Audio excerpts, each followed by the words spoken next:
नमस्कार दोस्तों, आज मैं आप सभी के समक्ष गंगा दशहरा की व्रत कथा प्रस्तुत कर रही हूँ। ज्येष्ठ मास की शुक्ल पक्ष की दशमी तिथि को गंगा दशहरा मनाया जाता है। इस दिन नदियों में श्रेष्ठ गंगा जी भागीरथ द्वारा स्वर्ग लोक से पृथ्वी पर अवतरित हुई थी। इस दिन स्नान, दान, तर्पण से 10 पापों का विनाश होता है, इसीलिए इसका नाम दशहरा पड़ा। आइए सुनते हैं गंगा दशहरा की व्रत कथा। प्राचीन काल में अयोध्या में सगर नाम के एक राजा राज्य करते थे। राजा सगर की 2 रानियां थीं, केशिनी और सुमति। केशिनी का एक पुत्र था जिसका नाम अंशुमान था और सुमति के 60,000 पुत्र थे। एक बार राजा सगर ने स्वर्ग लोक पर विजय प्राप्त करने के लिए अश्वमेध यज्ञ का आयोजन किया।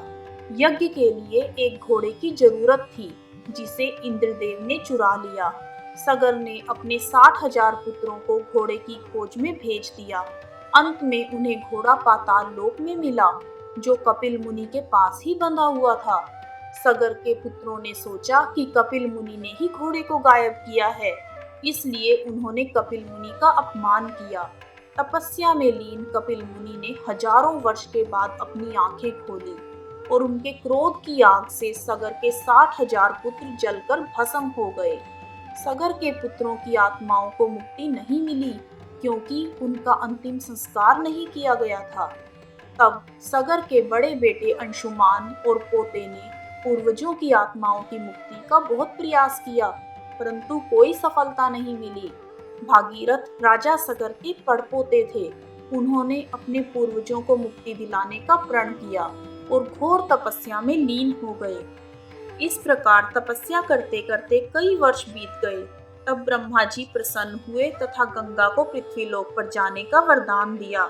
ब्रह्मा जी के कमंडल से छूटने के बाद समस्या यह थी कि गंगा जी के वेग को कौन संभालेगा।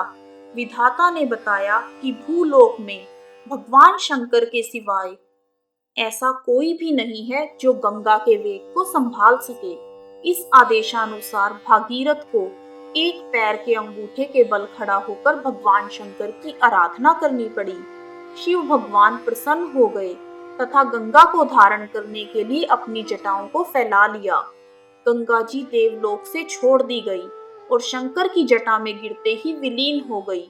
गंगा जी को इतना अहंकार था कि मैं भगवान शंकर की जटाओं को भेद कर रसातल में चली जाऊंगी, परंतु गंगा जी भगवान शंकर की जटाओं में कई वर्षों तक भ्रमण करती रही, लेकिन निकलने के लिए कोई रास्ता ही नहीं मिला। भागीरथ के पुनः अनुनय विनय करने पर नंदीश्वर भगवान ने प्रसन्न होकर हिमालय में ब्रह्मा जी द्वारा निर्मित बिंदुसार सरोवर में गंगा जी को छोड़ दिया। उस समय इनकी 7 धाराएं बन गई। आगे आगे भागीरथ दिव्य रथ पर चल रहे थे और पीछे पीछे 7वीं धारा चल रही थी। धरती पर गंगा जी के आते ही हाहाकार मच गया। जिस रास्ते से गंगा जी जा रही थी, उसी मार्ग में ऋषि राज जाहनु का आश्रम था और वह तपस्या में लीन थे।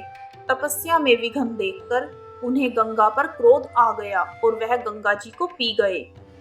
फिर देवताओं के प्रार्थना करने पर ऋषि राज जाहनु ने गंगा को मुक्त कर दिया। तब से ये जाहनु ऋषि की पुत्री जाह्नवी कहलवाई। इस प्रकार अनेक स्थानों पर तरन तारन करती हुई जाह्नवी ने कपिल मुनि के आश्रम में पहुंचकर सगर के 60,000 पुत्रों के भस्म को तार कर मुक्त किया।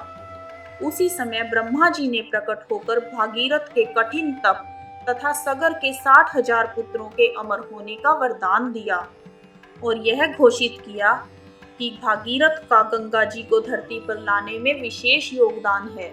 इसीलिए आज से गंगा जी का एक नाम भागीरथी होगा। ऐसा कहकर ब्रह्मा जी अंतर्ध्यान हो गए। इस वरदान से भागीरथ को पुत्र प्राप्त हुआ तथा वह सुख पूर्वक राज्य भोग कर अंत में उसे मोक्ष की प्राप्ति हुई। कथा समाप्त। तो भक्तजनों, यह थी गंगा दशहरा की व्रत कथा। यदि आपको कथा पसंद आई है तो प्लीज समुन्नी टीवी धार्मिक स्टोरीज चैनल को लाइक और सब्सक्राइब करना ना भूलें। आप सभी का धन्यवाद। जय गंगा मैया।